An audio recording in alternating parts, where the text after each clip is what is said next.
Now, when the NHS gave patients blood products from the United States back in the 70s and 80s, it turned out some of it was infected with HIV and hepatitis C.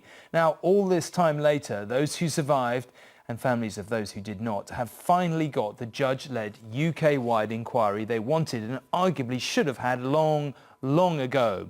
It started today. Failures to check the blood products cost nearly 3,000 people their lives, mistakes the families believe were covered up for years.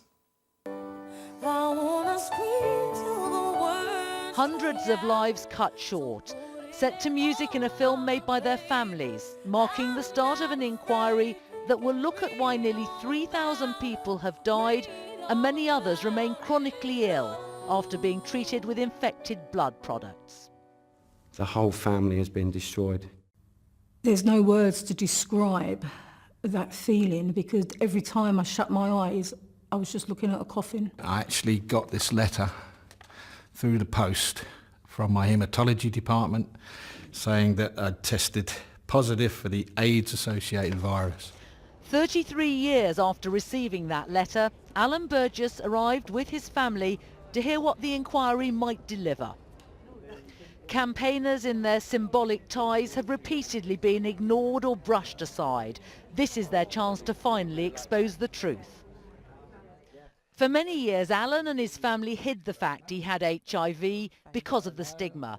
It destroyed his health, his business, and killed his friends. Now he's determined to get justice. Trust me, we've been treated awfully over the years, and what they've done basically is thought, well, if we hang on long enough, they'll be dead. But they're forgetting I've still got daughters that are going to fight for me, sons. You know, at the end of the day, this won't finish with me dying. Lauren Palmer speaks for both her parents, who died when she was only 9. Her father, infected with HIV and hepatitis C, passed it to her mother. They died within days of one another. I think for me it's really just establishing exactly what happened, how it happened, and why it led to both my parents dying and me essentially being orphaned, and the effects it's had on our family. Decades of campaigning led to 2 previous inquiries, but no officials were ever held responsible or punished. Campaigners insisted this had to be a statutory inquiry. That means it now has the powers to compel witnesses to give evidence and for certain documents to be handed over.